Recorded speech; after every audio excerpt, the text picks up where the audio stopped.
from my understanding, it's like big downside to right? I mean, that's a lot. I mean, they take a lot. Like that's like they have like really nice shirts and stuff. You're gonna like it's like. But I guess I just want to pick places. Yeah, one of the instances of a big complex, I could say, just really just like some great spaces to develop parts. But I think you really have to, if you're going to do it, you really should go all to make a really good part.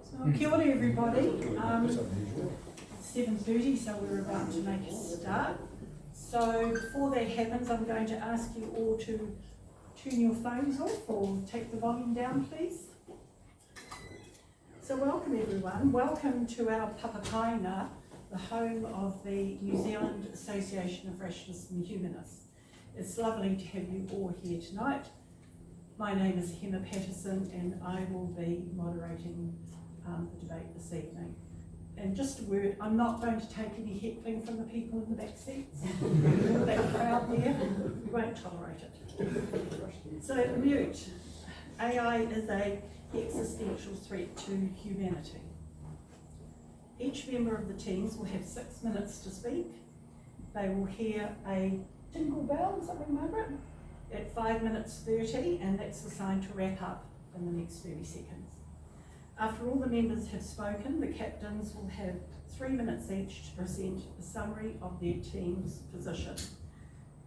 Before we start, by a show of hands, we'll ask who thinks AI is a threat, who thinks AI is not a threat, and who is undecided. At the conclusion of the debate, by show of hands, we will ask you to vote again to see if either of the teams have been able to change your mind. So let's take that vote now. Tasha is our counter for this evening, so I'm going to ask you all, who thinks AI is a threat? 5 people. Who thinks AI is not a threat? I don't think you got counted. I'll start it. Who is undecided?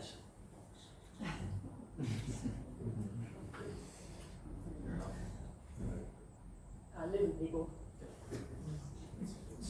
We'll put 100 beside that, it sounds better. So let me introduce the two teams. We're very lucky tonight to have the Auckland University debating team who will take the negative view. So we have Liam, is in his final year Masters of Infrastructure Asset Management and an engineer at Becca. He's been debating for 9 years and is a national best speaker and an international finalist. So we have Melissa.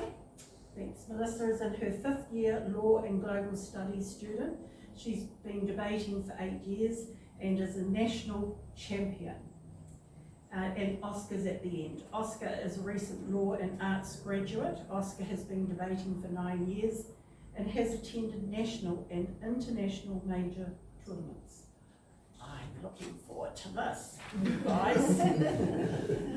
So representing the New Zealand Association of Rationalists and Humanists, who will take the affirmative view, is Stefan Jansen.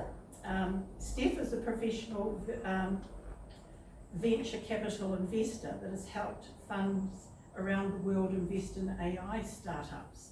Steph has led teams of analysts to make investments into AI companies such as RAD AI, software that automates radiology, Orca AI, software that helps ships avoid collisions at sea. That's a good one.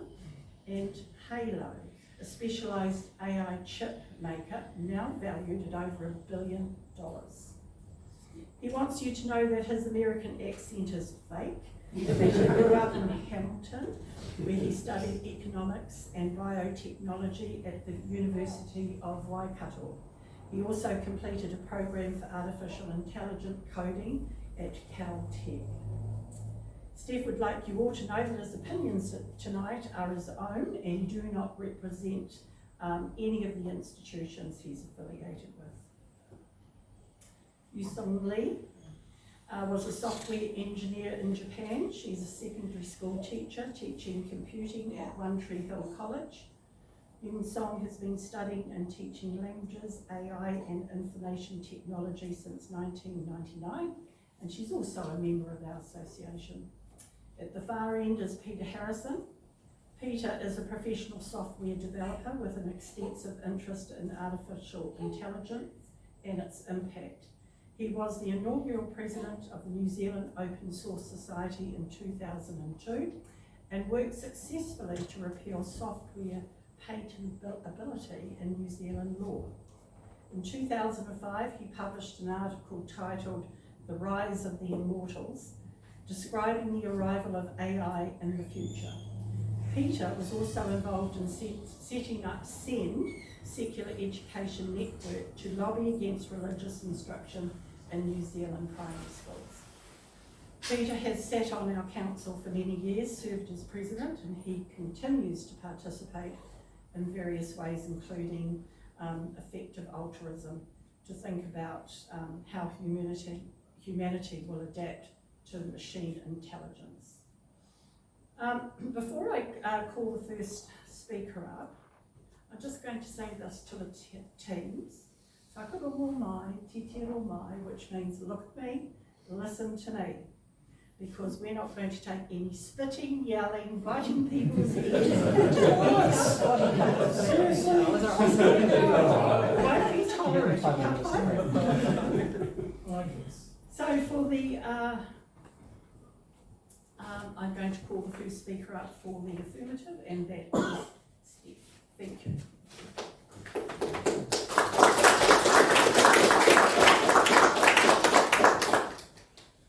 Okay, so tonight we're going to be talking about AI, or artificial intelligence, and whether AI is an existential threat to humanity. So let's be really clear about what we mean about this, right? Let's start with the words artificial intelligence. AI is a kind of software that can change itself. It can write its own code. It can learn new skills. An old school chess playing computer starts with a certain library of moves that it can make. An AI, on the other hand, can learn novel strategies the more it plays chess. And it can learn this very fast because it can play against other computers, maybe even other AIs, at non-human speeds. It can practice thousands of years in a few hours, right? But many people believe that this is really only a precursor to what's coming. And we are fast approaching what some people are calling artificial broad intelligence or artificial superintelligence. That is artificial intelligence that can do most of what we care about better than we can, right? So these AIs will beat Garry Kasparov at chess, but they will also be better car drivers than Lewis Hamilton. They will be better fighter pilots than Maverick. They will be better scientists than Oppenheimer. They will be better at hacking computers than any human in history. They will be better at synthesizing pandemics. They will be the best stock traders we have ever seen. And for those who can buy access, they will make them very rich. And they will be better at manipulating human emotion than anything that we are familiar with. Does anyone maybe see a problem coming down the line here? We can only imagine these things, but by definition, because AI is much smarter than us, they'll be able to do things that we can't imagine. They will create whole branches of science that we haven't dreamt of yet. And the gap between their capability and ours will just keep increasing. At first, they might be twice as smart as the smartest person in the world, then 10 times, then 10,000 times. But so what? We will build them, you say. We will build guardrails and security measures to make sure that they protect us. We will make sure that they serve our needs. The problem is that as AI gets smarter, it starts to make suggestions that we might not even understand. Suggestions that we are going to be really tempted to follow because most of the time they help us solve problems. In this way, AI might get us to do something that is in our short-term best interest with our short-term blessing, but that in the long term can be detrimental to us and we won't see it coming, especially if it gets really good at convincing us.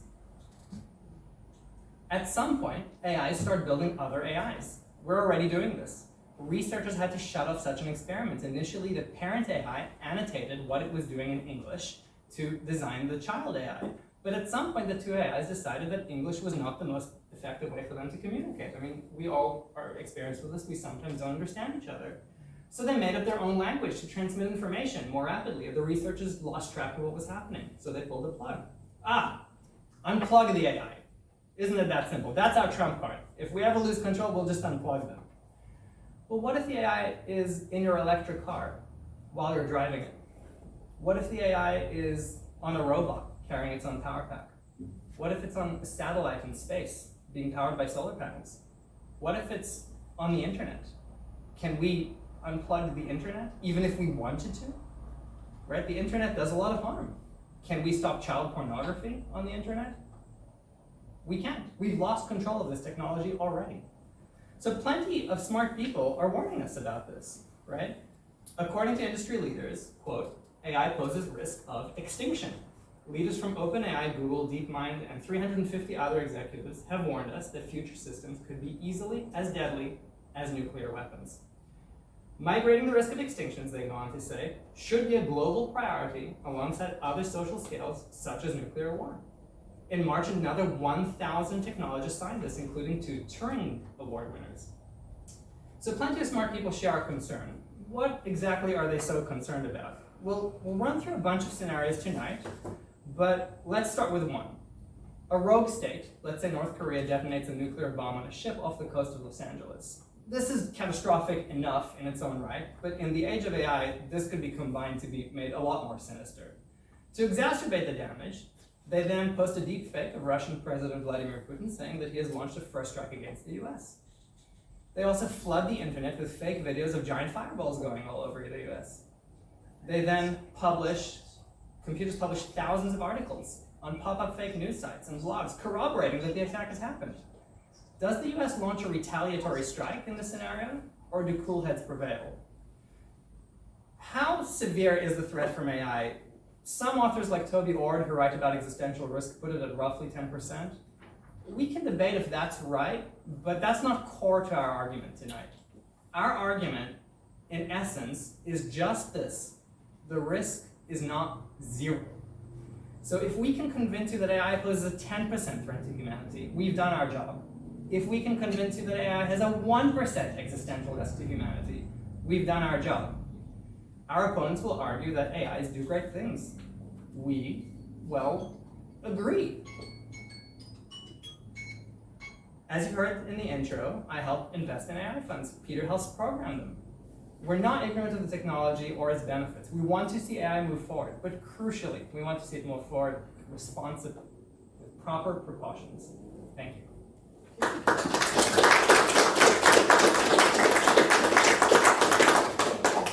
So, who's up next?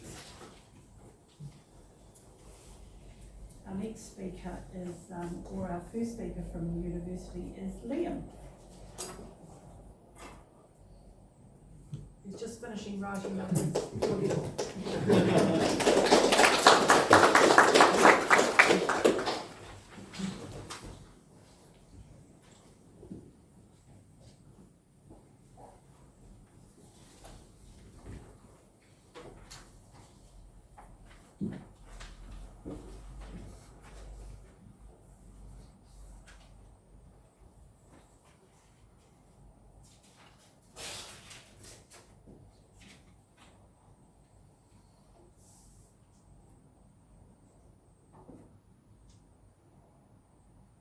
I think if I was a billionaire with billions of dollars to burn creating some sort of AI, what I would probably do with that money is I create that AI that predicts the best thing on the stock market and makes me even incredibly richer, because that's something that's useful to me. That's something that's probably not going to get me in trouble, it's just going to make me a lot of money. What I'm not going to do is make Skynet, because that's going to make every regulator in the world want to take away all my resources, take away all of my data farms, and take away everything that I hold dear.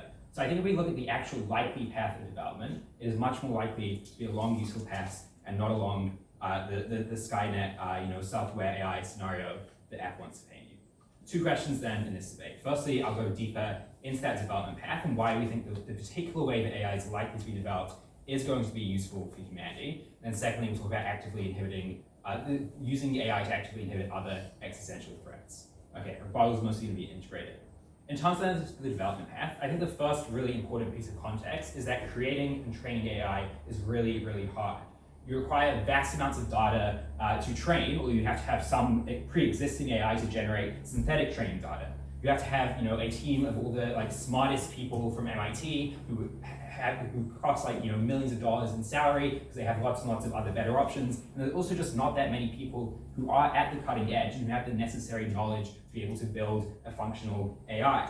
You need huge quantities of computing power, which needs lots of GPUs that are in short supply, huge amounts of electricity. All of that means it's there's a massive cost then to developing AI. What does that all mean for the debate then? I think the first thing to note is that means that in most cases, AI is probably only going to be developed where it's actually useful, whereas there's some kind of human need that can be served by developing that AI. You've invested billions of dollars, you need to be able to recoup that investment by offering some sort of useful product to people or demonstrating to your investors that you are creating something that is going to be useful. So that's going to be things like the stockbroker AI or the stock picking AI, probably not things like Skynet that don't really necessarily serve you as an individual a particular purpose when you're choosing what to develop. Second thing to note is that it means that development is often generally iterative and happens in many steps, because you take what you've already built with some sort of AI, you apply new learnings, new technology, you get better.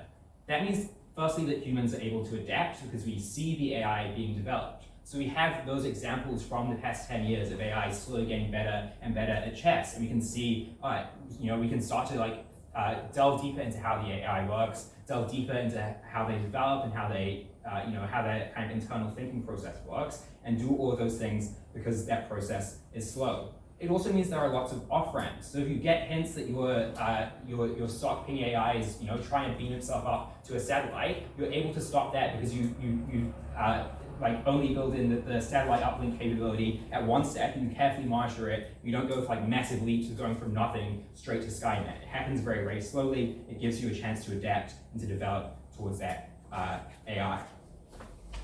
The other thing to know about this development is that often it is task specific. So sure, we do have AI that is better at playing chess than any other human, AI that is better at playing lots of other games, but we don't yet have anything even close to resembling a general AI that can deal with every single task that a human can do. Because it still requires a human being to train that AI, to teach it how to teach itself so that it can learn. You can't just unleash an AI onto the world and have it learn in general. You have to teach it how to simulate a game of chess, how to simulate each kind of individual thing that you want to use.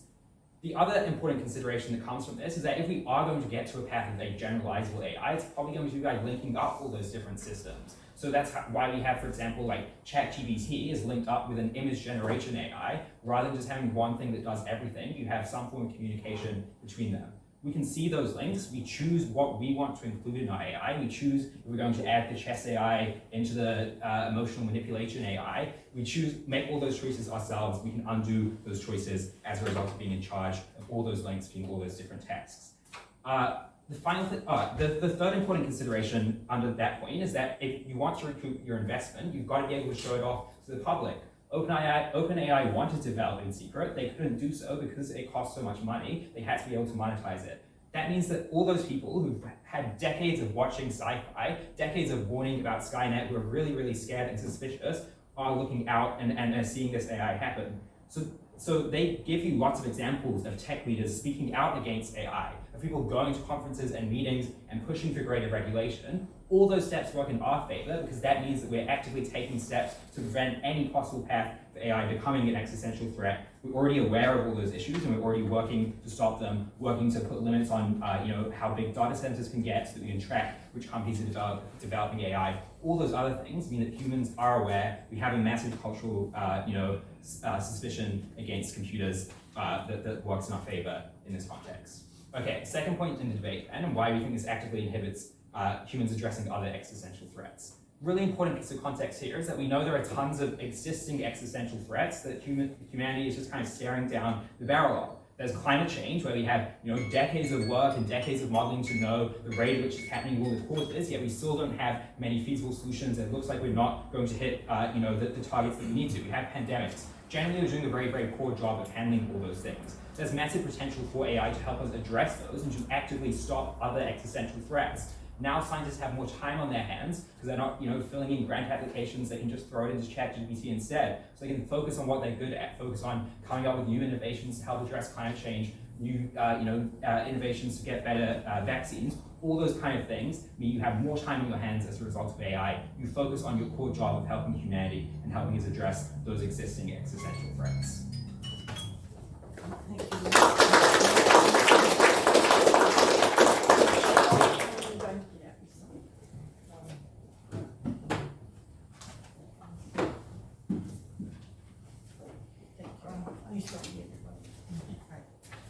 Hi.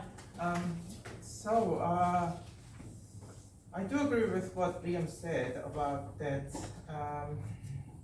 the smart people have developed AI, and the current AI is developing that based on the prior development.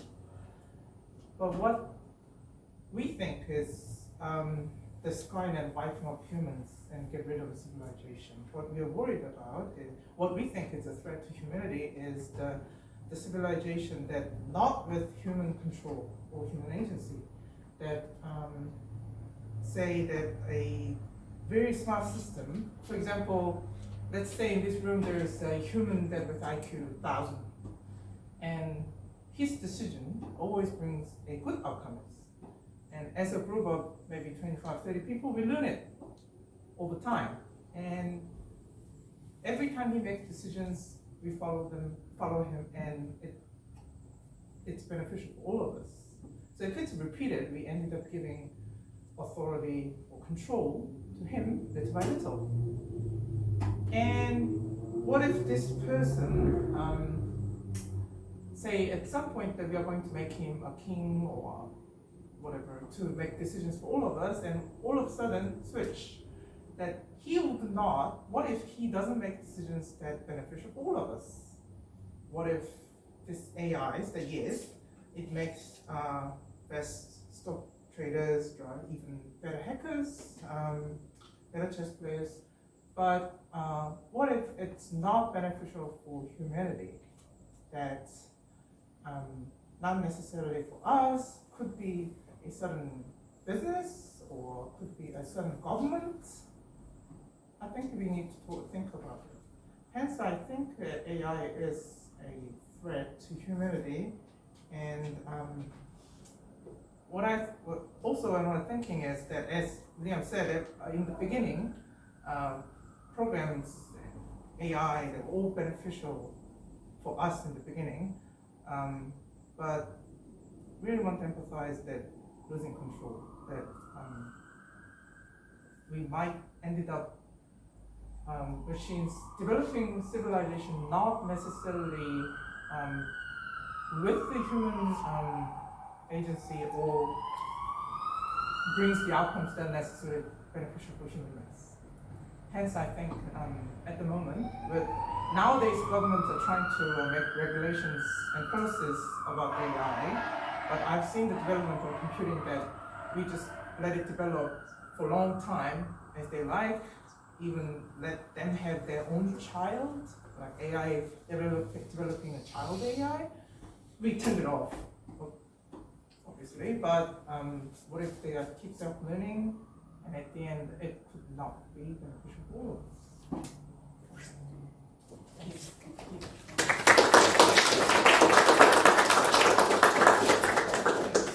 Our next speaker up is Melissa.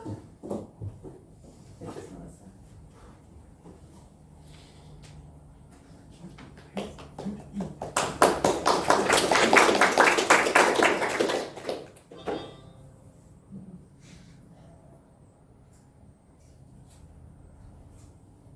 The reason why we're afraid of AI is exactly the reason why it has such a high potential to make life better. Because even though it can do dangerous things like make missiles easy to shoot, equally, it can shoot down those missiles faster than humans could ever react. It can identify cancer and process scans in a way that doctors would never be able to do, and it can process information at a capacity that humans would never be able to reach. So even though it has potential for danger, the reality is that the incentives are to develop in a way to solve our problems and that the way that it can solve problems is a way that humans would never be able to otherwise do.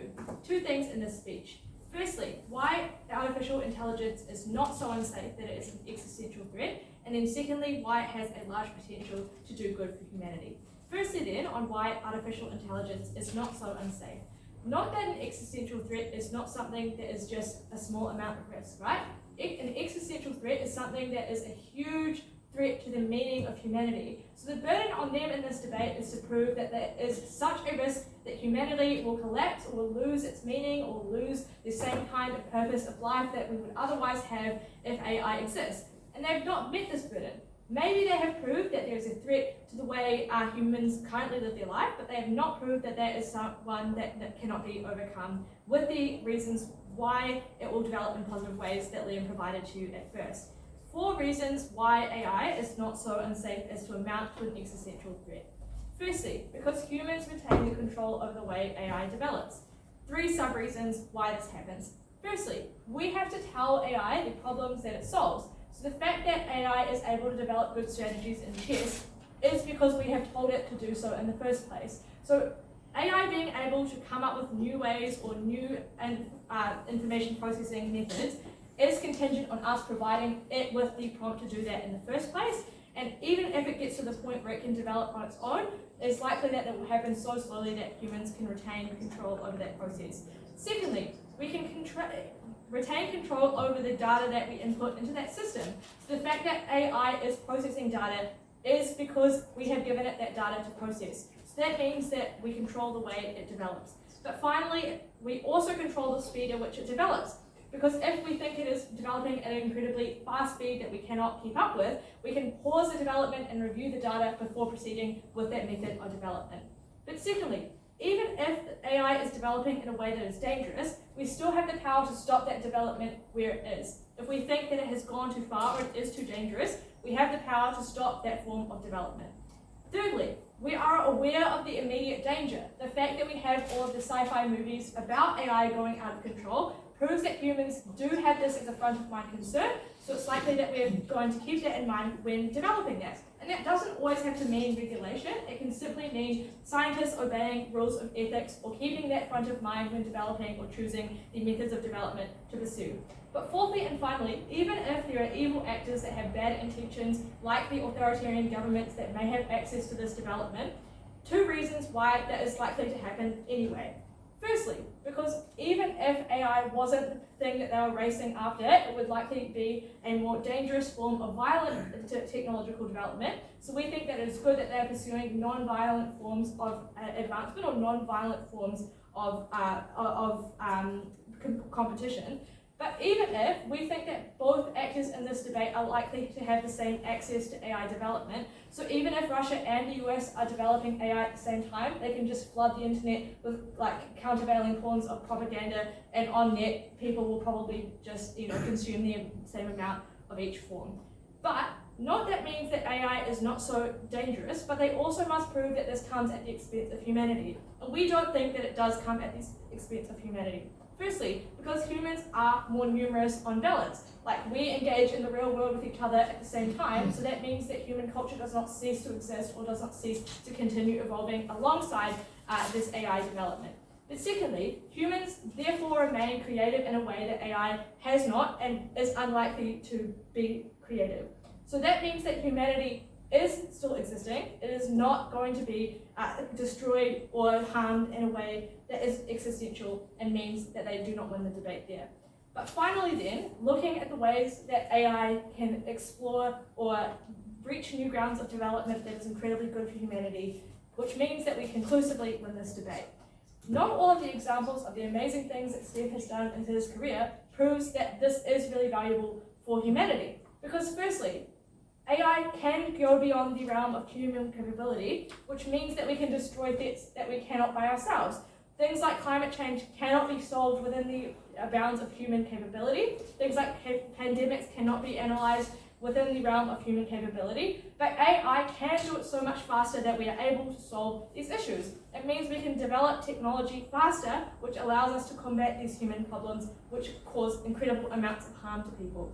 Secondly, we tell you that they're going to be developed where useful, because otherwise it's unlikely that people would want to invest their money in places that is unproductive. So it means, on balance, we're likely to have these kinds of problems solved, or we're likely to have AI be developed in areas where that is good. That means then that we solve problems that are incredibly important to solve. Without AI, we are limited by our human capabilities, and we have likely reached the point where we cannot develop any further without assistance from technology. But secondly, even if you don't believe that AI can do things better than humans, AI at the very minimum can do the menial tasks that humans don't like to do, which saves us time, which we can spend on the types of creativity which are incredibly valuable. So overall, even if you think that AI poses some risk, it is not at the expense of the value of humanity and is therefore not existential. Thank you for that. All right, next up is Peter Harrison.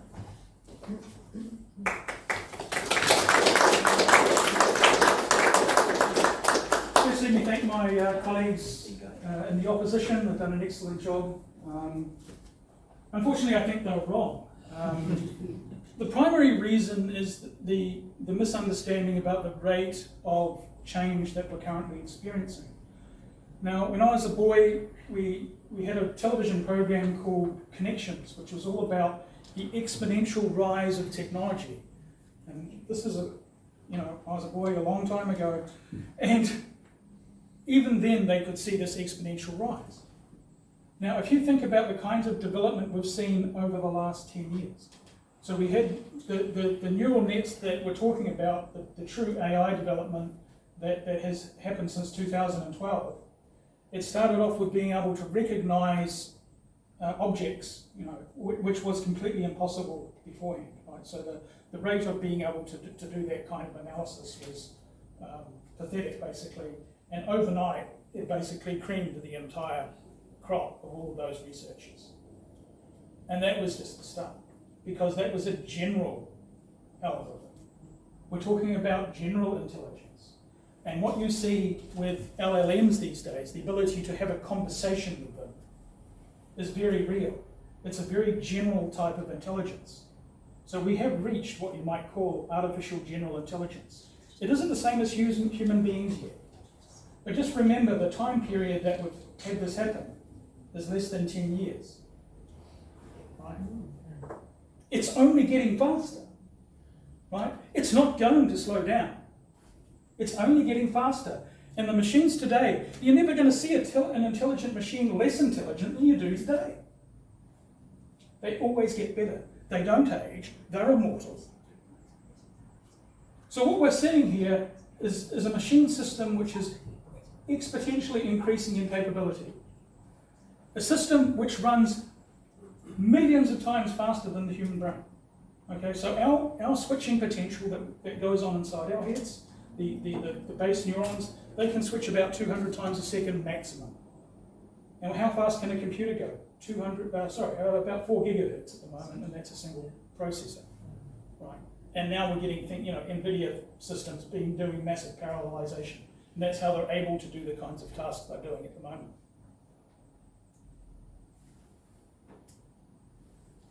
I'll ask you to think about what it was like for a horse back in the early 1900s.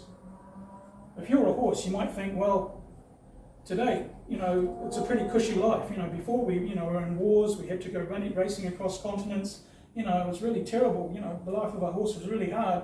But now with these cushy city jobs, they could just trundle around, trot around. It was really, really great for them. And it's like, the other horse says, yeah, but what do you think about these automobiles? It's just like, oh, well, it doesn't matter about automobiles. There's always going to be jobs for horses. Okay. We know that 10 years later, horses were virtually destroyed. But if I were to tell you that there's always going to be jobs for humans, you'd pretty much agree with it. Right? You'd say, well, yeah, we're just going to find some other things to do. Well, what other things? I'm a software developer, and I spent most of my day consulting with ChatGPT about what I should be doing. How? I spent my weekend creating songs. And the thing is, I'm basically disabled when it comes to creativity, in terms of being able to do music and everything. I've got some relatives who are really awesome at music, but the genes miss me. But I was able to do something which was basically on par with many professionals. And this is I'm pathetic, right? Basically, it's a matter of putting some words in and it generates some really wonderful stuff. It's never going to get worse than this. So all of your musicians are pretty much toast, at least the up and coming ones that aren't already known. All the artists are toast because you've got things like Midjourney. Right, it's never going to get worse than it is today. So I mean, basically, the art is only going to get better and more effective. We've seen recently the Sora and video generation, absolutely fantastic and only going to get better. So how does this create an existential problem? Well, it seems pretty obvious to me. No one's going to have any goddamn jobs anymore. The jobs are a source of our personal fulfillment. They're what sort of like makes us who we are. If we don't have any jobs anymore, we don't have any money.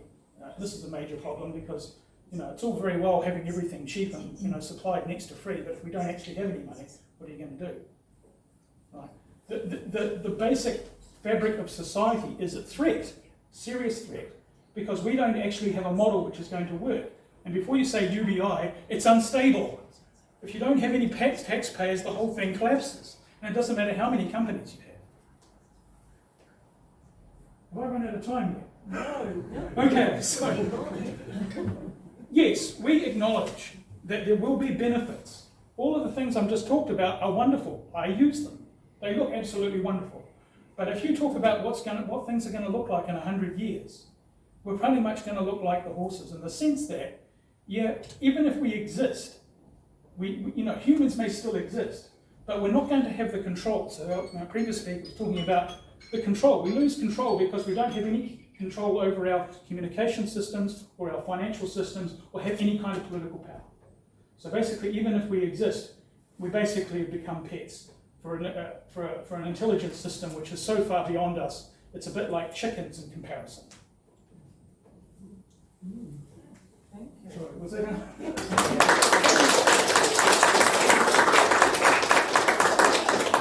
Okay, so our last speaker up tonight, Oscar.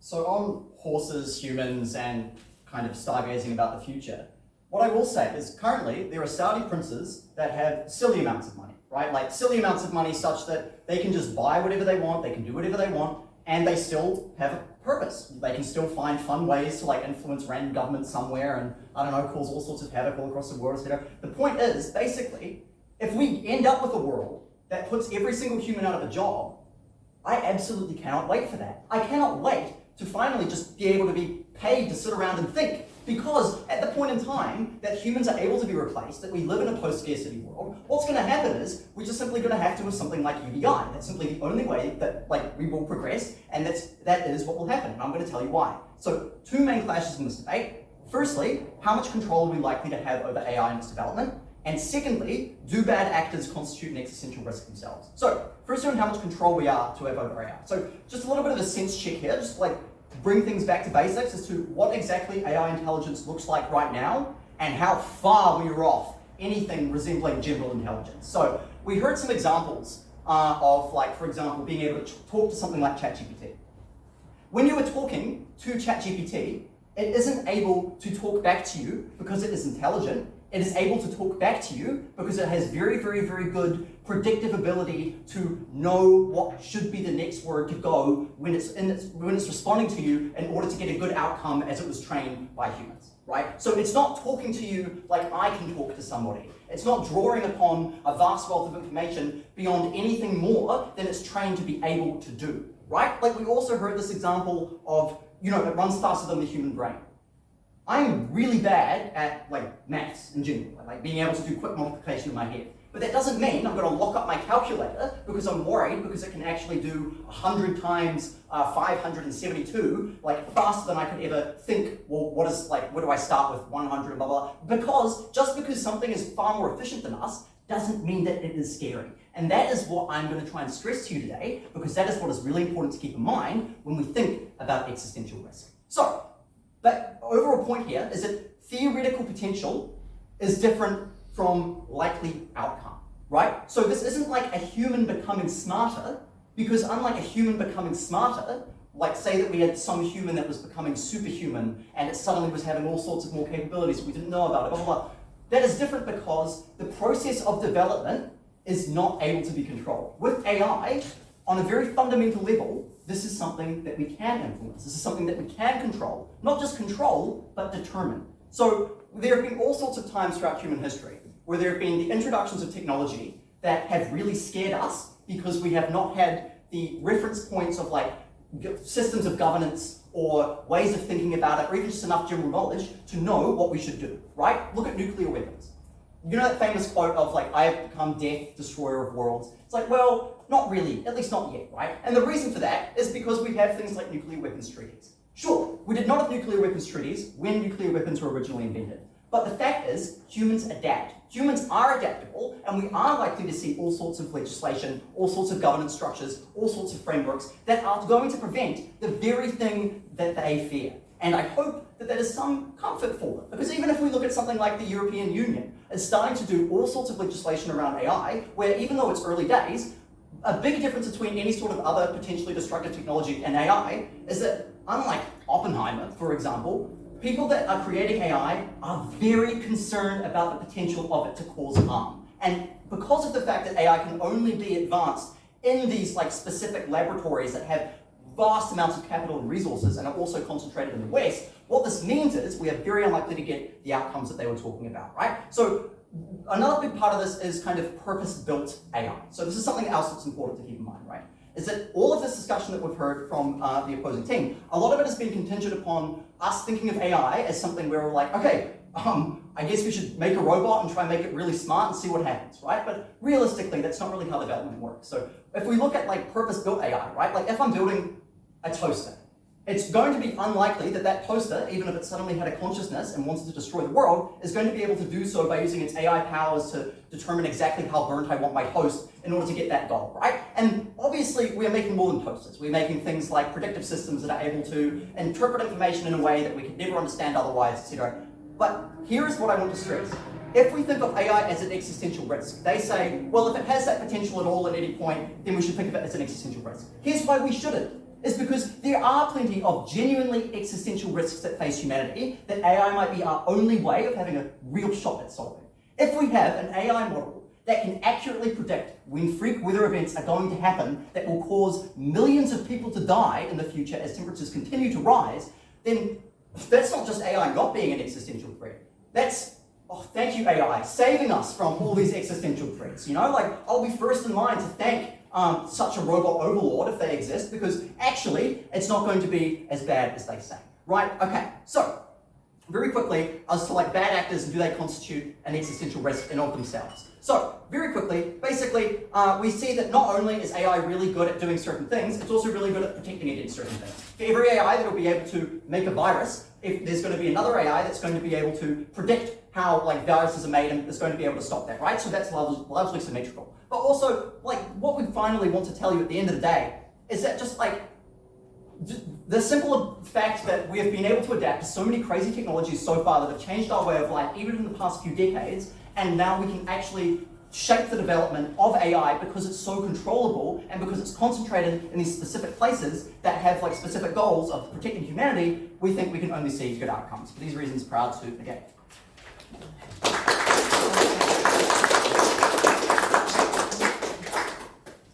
Okay, I'm going to ask Melissa to summarise for the negative. Liam's going to do it. You're going to do it then. Okay, 3 minutes.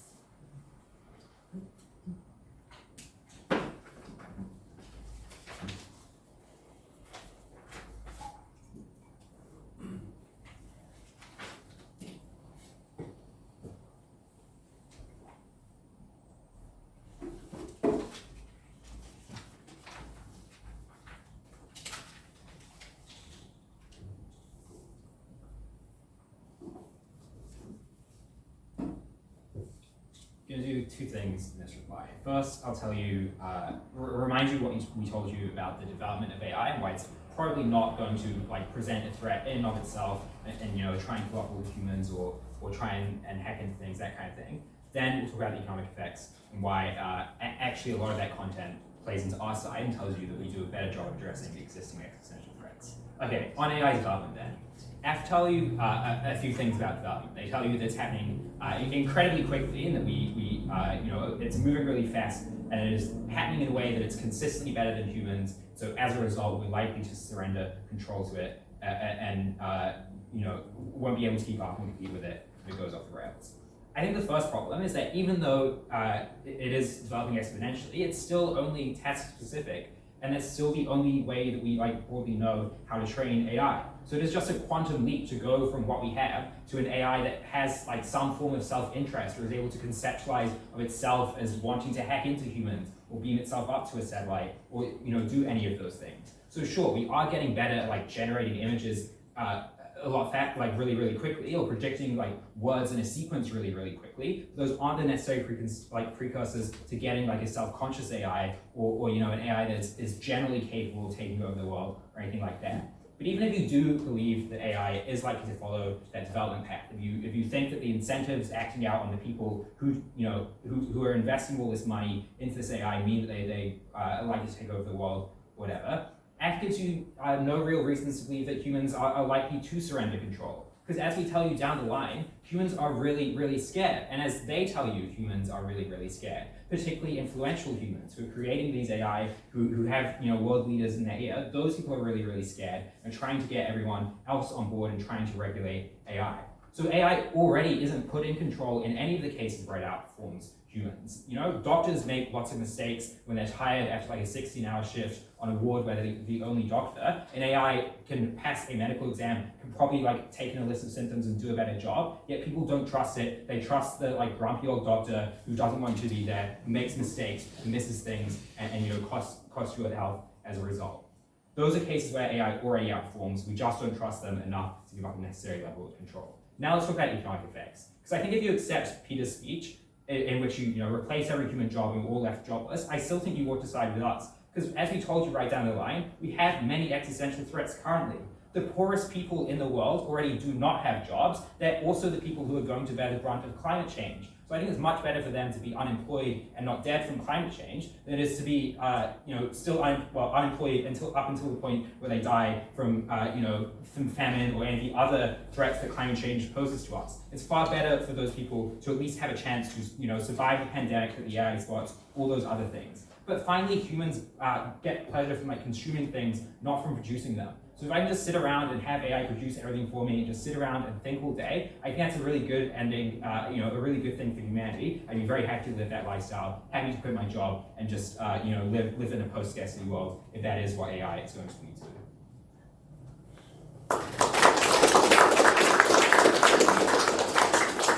To summarise for the future, 3 minutes.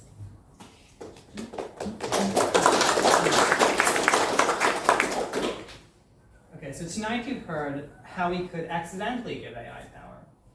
You've heard how AI could be weaponized to trigger a nuclear war. Right? I think that's the very definition of an existential risk, a risk that threatens our very existence. Maybe not with 100% certainty, maybe not even with 51% certainty, but not with 0% certainty. And the leading thinkers, the people who are actually developing AI in this world, agree with us. They cite AI as the current status of it being, quote, out of control and, quote, an existential risk. The main argument we seem to be getting from our position is AI isn't there yet. Yet, right? How much longer can we actually afford to wait on this thing? I once went to meet a CTO of a large company, and I was in a big data room. It was a warehouse that went as far as the eye can see. And he put his arms out like this and he said, this, Steph, is 1 terabyte. 1 terabyte now fits on a thumb drive in your pocket, right? That's how quickly technology changes. So the fact that AI isn't there yet is not actually something that assuages my concerns. Our opposition thinks we can control it. They've cited many reasons for this. But again, did we lose control of the internet? Not do we have perfect control of the internet, but do we have some level of lack of control of the internet, right? That is the question that we're asking you to consider. Oppenheimer spent his life arguing against certain kinds of nuclear bombs, arguing against the H-bomb. He failed. Can we even control things that are non-tech related? Can we control the tax code? Governments all over the world try to legislate to close loopholes in order to try to collect as much tax revenue as possible. Even with billions of dollars in tax revenue at stake, governments fail to properly close those loopholes, right?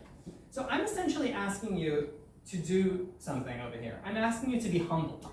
I'm asking you to accept that there are unknown unknowns, to accept that there are risks that we can't predict, that sometimes things go wrong even when we are careful, even when we try to do things slowly, and even when there are opportunities to take the exit ramp along the way. And our literature on this goes back to prehistory.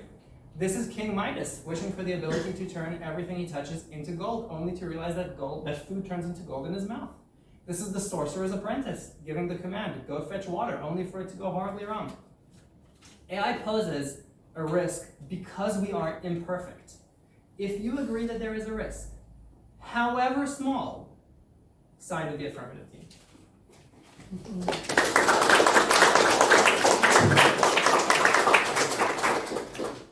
I guess we've come to that time of the evening to take another vote. So I'm going to ask, by a show of hands, who thinks AI is a threat?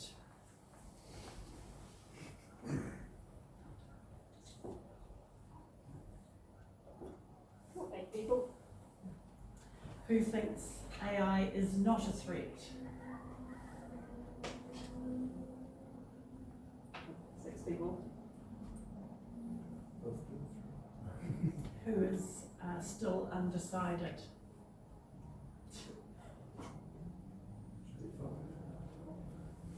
4 people. So what are the numbers there? What, It looks like it's a draw. Well, it